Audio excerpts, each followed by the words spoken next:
محترم ناظرین، السلام علیکم ورحمۃ وبرکاتہ۔ آپ دیکھ رہے ہیں اپنا یوٹیوب چینل علم غوثیہ نیٹ ورک۔ امید کرتا ہوں آپ سبھی حضرات بخیر و عافیت ہوں گے۔ اللہ رب العزت ہم سب کو شاد و آباد رکھے اور دنیا اور آخرت کی کامیابیوں سے سرفراز فرمائے۔ آج ہم آپ کی خدمت میں حاضر ہوئے ہیں ایک بہت ہی شاندار ویڈیو لے کر، جس میں حضرت علامہ مولانا مفتی سلمان اظہری صاحب قبلہ مدد اللہ العالی والنورانی نے بہت ہی شاندار خطاب فرمایا ہے اور بتایا ہے کہ کس طرح سے اللہ رب العزت ظلم کو مٹا دیتا ہے، کیونکہ خدا نے قرآن پاک میں ارشاد فرمایا وَقُلْ جَاءَ الْحَقُّ وَزَهَقَ الْبَاطِلُ، جب حق آتا ہے تو باطل مٹ جاتا ہے۔ آج آپ دیکھ رہے ہیں کہ اسرائیل اور ایران میں بہت ہی خطرناک جنگ چل رہی ہے۔ اب تک جو اسرائیل اپنے آپ کو بڑا طاقتور سمجھ رہا تھا، بہت ہی پاورفل سمجھ رہا تھا، اللہ رب العزت نے اسی اسرائیل کے اوپر ایران جیسے ایک اسلامک ملک کو عذاب بنا کر مسلط فرما دیا ہے۔ تو میرے محترم بزرگوں اور دوستوں، اس سے پتہ چلتا ہے کہ جو اسرائیل فلسطین کے اندر معصوم بچوں کا خون بہا رہا تھا اور معصوم بچوں کے ساتھ خون کی ہولیاں کھیل رہا تھا، اللہ رب العزت نے انہی بچوں کی دعا کو قبول فرما کر ایران کو اسرائیل پر مسلط فرما دیا ہے۔ تو اس سے پتہ چلتا ہے کہ اللہ اگر کسی کو طاقت دے تو کسی معصوم کو، کسی کمزور کو، کسی لاچار انسان کو ستانا نہیں چاہیے، پریشان نہیں کرنا چاہیے، کیونکہ اللہ رب العزت ان مظلوموں کی دعاؤں کو قبول فرما کر ایسے طاقتوروں کی طاقت کو مٹی میں ملا دیتا ہے، اور ہم اس کو دیکھ رہے ہیں۔ تو اللہ رب العزت ہم سب کو سیدھے راستے پر چلنے کی توفیق عطا فرمائے۔ دیکھیے شاندار ویڈیو۔ رب تبارک و تعالی خود فرماتا ہے سَيَعْلَمُ الَّذِينَ ظَلَمُوا أَيَّ مُنْقَلَبٍ يَنْقَلِبُونَ، ان قریب ظالم یہ دیکھ لیں گے کہ کس پلٹی میں اللہ تعالیٰ انہیں گرانے والا ہے۔ جو جال وہ اپنے دشمنوں کے لیے بنتے ہیں، اللہ تعالیٰ اسی جال میں ان کو پھنساتا ہے۔ آج دیکھنا آپ تاریخ کی سچائیاں آپ کو اس بات کا جواب دیں گی۔ سبحان اللہ۔ ظالم یہ سمجھتا ہے کہ میں خدا کے برابر ہو چکا، مجھے کوئی بھی ہلاک نہیں کر سکتا۔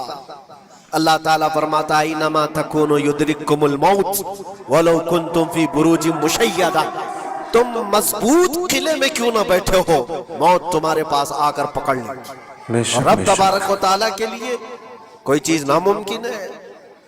لوگ آج ہوا بناتے ہیں کہ ایئر ڈیفنس سسٹم اتنا بڑا ہے کوئی کچھ نہیں کر سکتا۔ ایک چھوٹے سے پدے سے ایک ناجائز کنٹری کو محفوظ دکھانے کے لیے دنیا پتہ نہیں کیا کیا باتیں وائرل کرتی ہے۔ اسرائیل کے پاس آئرن ڈوم ہے، ایئر ڈیفنس سسٹم اتنے بڑے ہیں، کوئی نہیں آ سکتا۔ وہ خدا ہے؟ کوئی خدا ہے؟ لیکن دنیا آج دیکھ رہی ہے، بہت ساری چیزوں کو دیکھ رہی ہے۔ مجھے یہاں پر کسی کے سلسلے میں نہیں کہنا، لیکن ایک بات کہنا ہے کہ نشہ میں چور، گھمنڈ میں چور جو بندہ ہوتا ہے، اللہ تعالیٰ کبھی اس کو مچھر سے بھی ہلاک کرتا ہے۔ بہت بڑی طاقت کا اس سے مقابلہ ہونا ضروری نہیں، تمہارے پاس ہوگا بہت بڑا سسٹم، لیکن رب تبارک و تعالیٰ جب انتقام لے لے تو پھر تمہارے لیے بہت بڑی طاقتوں کی ضرورت نہیں۔ آپ کو میں تاریخ بتاؤں، عراق میں نمرود ایک زمانے میں اس طرح کی حرکت کیا تھا کہ اس نے بہت بڑی عمارت بنائی تھی، اور اس کے مطابق بات یہ تھی کہ وہ 1000 لوگوں سے تنہا لڑ سکتا تھا، اتنی اس کی طاقت تھی۔ شیر سے خود مقابلہ کرتا تھا، کبھی ڈرتا نہیں تھا۔ نمرود کی طاقت مشہور تھی اس زمانے میں، اور سارے لوگ اس کی طاقت کا لوہا مانتے تھے، حتیٰ کہ وہ کبھی اپنی زندگی میں بیمار نہیں ہوا تھا۔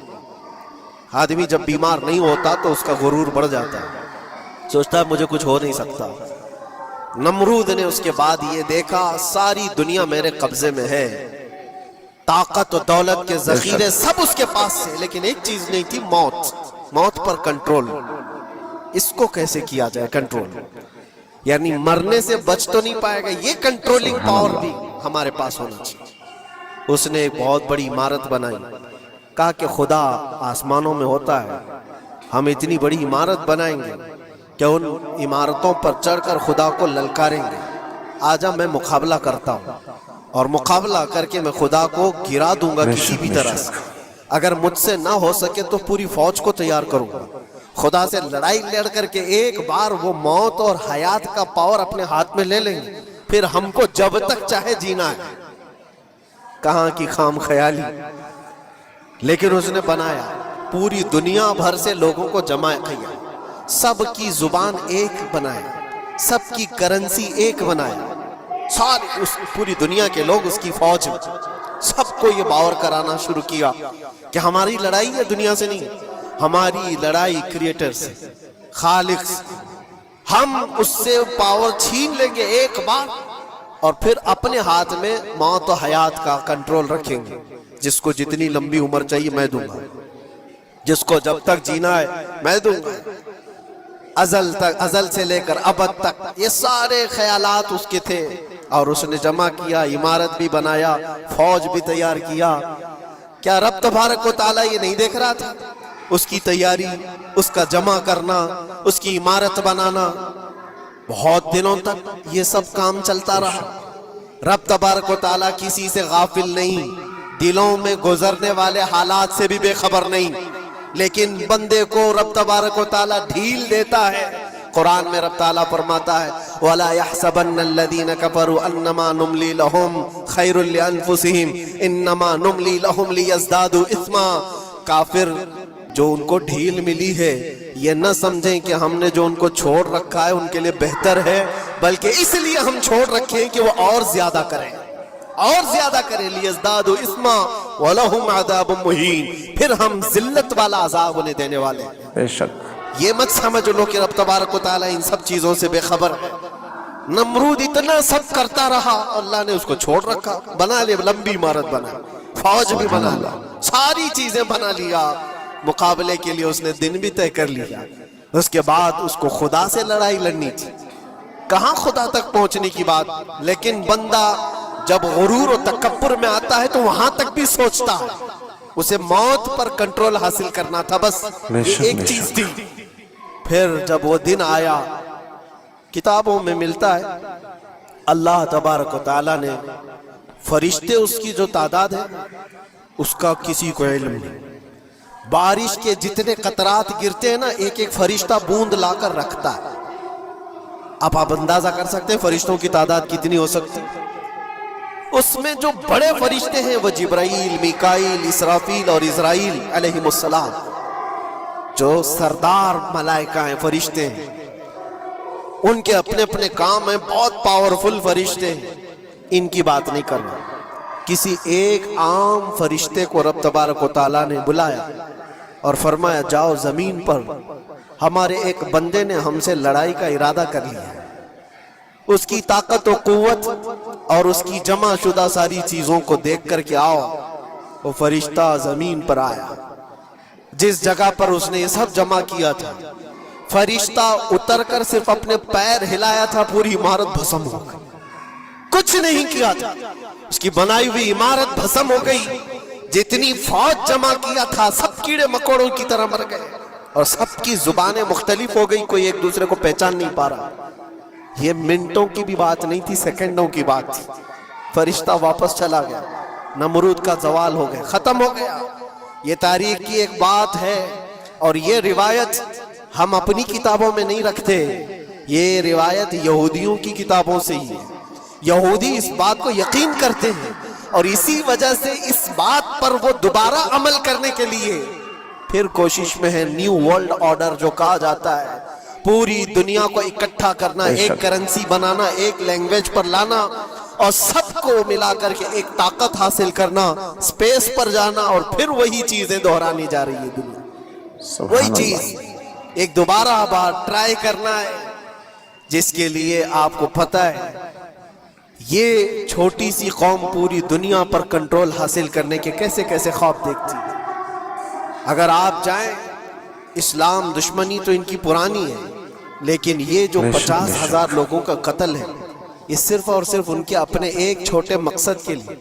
ہو سکتا ہے بہت ساری باتیں, غزہ پٹی ایک ہی علاقہ بچا ہوا ہے فلسطین کا, باقی سب تو یہ قبضہ کر چکے 1947 کے بعد, 48 کے بعد. چھوٹا سا حصہ جو باقی غزہ پٹی جس کی 20 لاکھ کی آبادی، اس علاقے پر اتنی زیادہ کیوں کرورتا ہے؟ کیوں؟ باقی سب جگہ پر اور بھی دیگر جگہ پر، یروشلم میں، ویسٹ بینک میں، کئی جگہوں پر مسلمان آباد ہیں، یہ غزہ کے لیے کیوں اس قدر سختیاں ہیں؟ دنیا کو بتانے کے لیے تو یہ ایک آتنکواد جماعت ہے حماس، جس کا مقابلہ کرنے کے لیے ہم یہ حملے کر رہے ہیں، لیکن آج تک یہ دنیا کو بتا نہیں سکے کتنے حماسیوں کو قتل کیا، کتنے حماس کے لوگ پکڑے گئے، کتنوں کو مارا گیا، چند ہوں گے، لیکن اس کے بدلے میں جو بھاری قیمت چکائی ہو غزہ کے نہتے لوگوں نے، 50,000 لوگوں کا قتل، یہ تو ریکارڈ پہ دکھ رہا ہے، باقی اللہ عالم، باقی کتنے ہیں جن کی تعداد مل نہ سکی ہو۔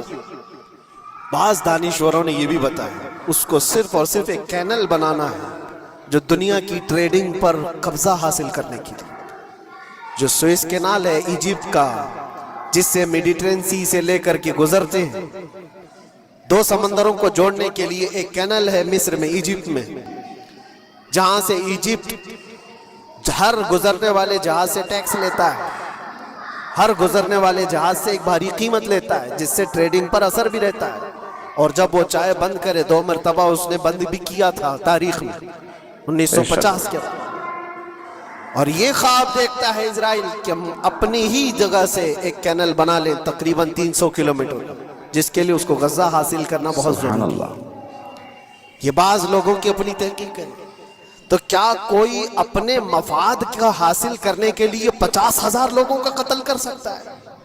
دنیا کو یہ بھیانک چہرہ بھی تو معلوم ہونا چاہیے۔ اگر ان کو کوئی راستہ بنانا ہے تو اس کے لیے انسانیت کا قتل کرنا۔ بے شک بے شک۔ میں آپ کو ایک بات عرض کیے دیتا ہوں، قرآن پاک نے جو فرمایا وہ حق ہے، 100% حق ہے۔ اللہ نے فرمایا، میں نے خطبے کے بعد جو آیت پڑھی، وَضُرِبَتْ عَلَيْهِمُ الذِّلَّةُ وَالْمَسْكَنَةُ، اللہ فرماتا ہے ان پر ذلت اور غربت لکھ دی گئی، کس پر؟ یہودیوں کے متعلق۔ وَبَاءُوا بِغَضَبٍ مِّنَ اللَّهِ، اور اللہ کے غضب میں رہیں گے وہ ہمیشہ۔ آپ سورہ فاتحہ میں پڑھتے ہیں نا، غیر المغضوب علیہم ولا الضالین، مغضوب کا مطلب کیا ہے؟ جن پر اللہ کا غضب ہوا، اور وہ یہود قوم ہے۔ قرآن پاک کی میں آپ کو بات بتا رہا ہوں، اور اللہ تعالیٰ فرماتا ہے وجہ کیا ہے؟ ذالک بانہم کانوا یکفرون بآیات اللہ، وہ اس لیے کہ اللہ کی نشانیوں کو ٹھکراتے ہیں، ویقتلون النبیین بغیر حق، اور اللہ کے نبیوں کو ناحق قتل کرتے ہیں۔ اب دنیا کو یہ افسوس ہو رہا ہوگا، جیسے میں نے ابھی بتایا 50,000 لوگوں کا قتل وہاں کر دیا، ایران میں گھس گیا، شام میں گھس گیا، لبنان میں گھس گیا، ہر جگہ مار مار مار اور لوگوں کا قتل۔ میرے عزیزو، یہ تو عام لوگوں کا قتل ہے، اور قرآن یہ کہتا ہے یہ وہ قوم ہے جو اللہ کے نبیوں کو قتل کرتی تھی، اور تاریخ میں ہے تقریباً 10,000 نبیوں کو انہوں نے قتل کیا، 10,000 نبیوں کو انہوں نے قتل کیا ہے، صرف اپنی من مانی بات نہ پائے جانے کی وجہ سے۔ حضرت زکریا علیہ السلام کی بات معلوم ہے، یہ تو بیت المقدس کے متولی تھے، زکریا علیہ السلام بیت المقدس کے امام تھے، جن کا ذکر ہے قرآن پاک میں۔ بے شک۔ حضرت زکریا علیہ السلام کے پیچھے یہی قوم جو ان کی امت میں تھی، یہودیوں کے لیے بھی وہ مقدس نبی تھے، لیکن ان ظالموں نے حضرت زکریا علیہ السلام کو دشمنی میں رکھ کر کے ایسا قتل کیا تھا، اللہ اکبر۔ زکریا علیہ السلام ان سے بھاگ کر کے نکلے تھے، اور ایک درخت کو جا کر کہا، اے درخت کھل جا، میں تجھ میں آتا ہوں۔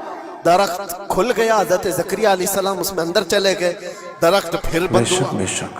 تاریخ میں موجود ہے، ابلیس لعین نے، شیطان مردود نے یہودیوں کو راستہ بھی بتایا اور درخت بھی بتایا کہ اس کے اندر زکریا چھپے ہوئے، اس کے اندر زکریا ہے۔ یہودیوں نے تیز آری لے کر کے درخت کو اوپر سے کاٹنا شروع کیا کہ درخت کے 2 ٹکڑے ہوں گے تو زکریا علیہ السلام تک بھی پہنچ جائیں گے۔ انہوں نے آری سے کاٹتے کاٹتے کاٹتے ان کے سر تک پہنچا دیا، اور جب حضرت زکریا علیہ السلام کو اپنے سر کے اوپر سے کٹنے کی آواز آنے لگی تو آپ سوچا کہ اب یہ آری سے پورا کٹ جائے گا۔ اللہ تعالیٰ کی طرف سے ندا آئی، اے زکریا صبر کر لو. اگر تم اس پر آواز نکالو گے تو صبر والوں میں سے تمہارا نام نکل جائے. یہاں تک کہ تاریخ میں ہے وہ یہودیوں نے آری سے کاٹتے کاٹتے حضرت زکریا علیہ السلام کے سر کو چیر دیا اور جسم کے 2 ٹکڑے ہو گئے. اللہ کے نبی خاموش رہے, صبر کر کے رہ گئے. ان کے بیٹے یحییٰ علیہ السلام نے یہودیوں کے ایک گورنر یا بادشاہ کو یہ کہا تھا کہ ایک نکاح میں 2 بہنوں کو رکھنا جائز نہیں. اس نے 2 بہنیں ایک ساتھ اپنی زوجیت میں رکھا تھا. صرف اتنی بات پر حضرت یحییٰ علیہ السلام صرف 33 سال کے جوان تھے. اس یہودی ظالم نے یحییٰ علیہ السلام کے سر کو کاٹ کر کے برتن میں لا کر ناشتے میں رکھا تھا. اللہ کے نبی کی بات کر رہا ہوں. اللہ کے نبی کے سر کو کاٹ کر تشت پہ رکھا تھا. لیکن تاریخ کی سچائیاں بتاتی ہیں کہ وہ کٹے ہوئے سر سے یحییٰ علیہ السلام بولتے تھے, اے ظالم, اب بھی میں کہتا ہوں ایک نکاح میں 2 بہنوں کو رکھنا حرام ہے, حرام ہے.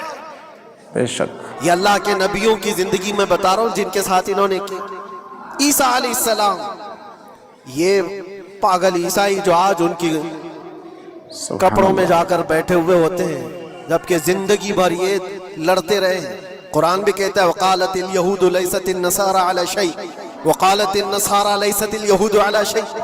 دونوں لڑتے تھے. یہودی کہتے عیسائی کوئی چیز ہی نہیں, عیسائی کہتے تھے یہودی کوئی چیز ہی نہیں. ان کی جنگیں اتنی خطرناک ہوئی. یہ سب لپا پوتی کر کے آج دکھاتے ہیں کہ ہم سب ایک ہیں. بہت گہری دشمنیاں ان کے درمیان تھی. عیسائیت, حضرت عیسیٰ علیہ السلام کو کیا کیا گیا؟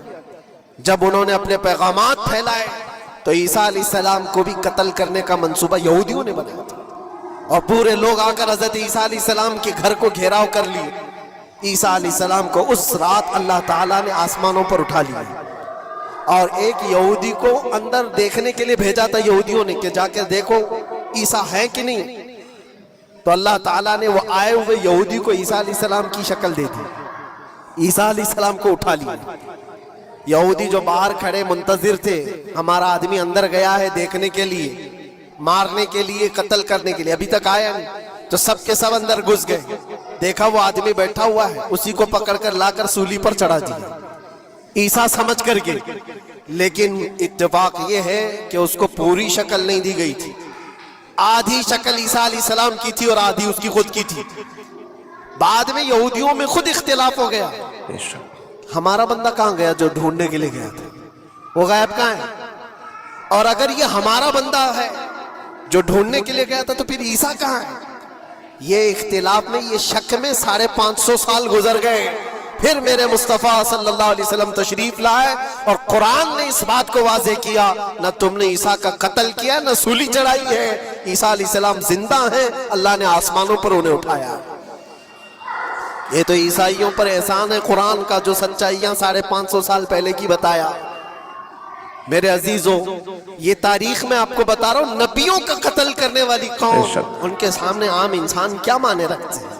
یہ دنیا کی ساری قوموں کو حقیر سمجھنے والی قوم, دنیا کے پورے ذخیروں کو اپنی ملکیت سمجھنے والی قوم. سبحان اللہ. ان کا عقیدہ ہے یہ دنیا کا جتنا گولڈ ہے, جتنا سونا ہے, اس پر صرف اور صرف ان کی قوم کا قبضہ ہونا چاہیے.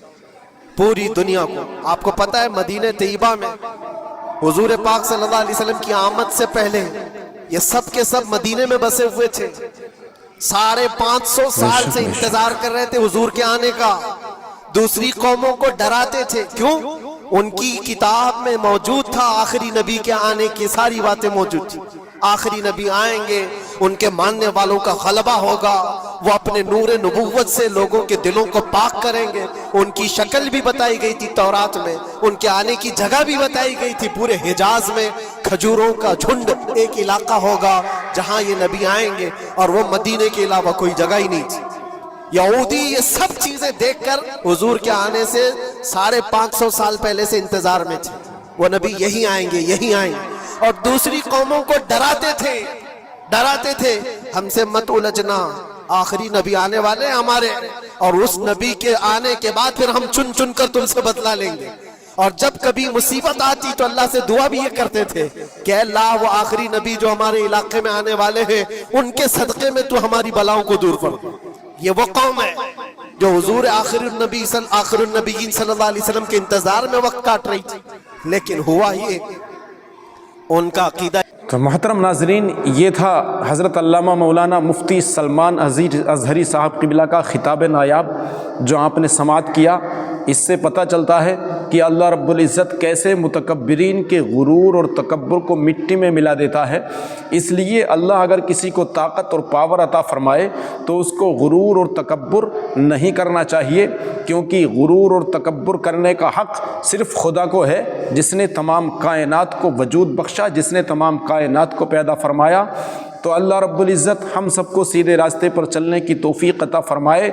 اور ویڈیو اچھی لگے تو اس کو لائک اور اپنے دوستوں میں شیئر ضرور کر دیں، اور ایسے ہی شاندار ویڈیو کے لیے ہمارے چینل علم غوثیہ نیٹ ورک کو سبسکرائب ضرور کر لیں، اور کمنٹس کے ذریعے اپنی رائے سے ہم کو آگاہ ضرور فرمائیں۔ اب دیجیے اجازت، پھر ملتے ہیں اگلی ویڈیو میں ایک بہترین ٹاپک کے ساتھ۔ السلام علیکم ورحمۃ اللہ وبرکاتہ۔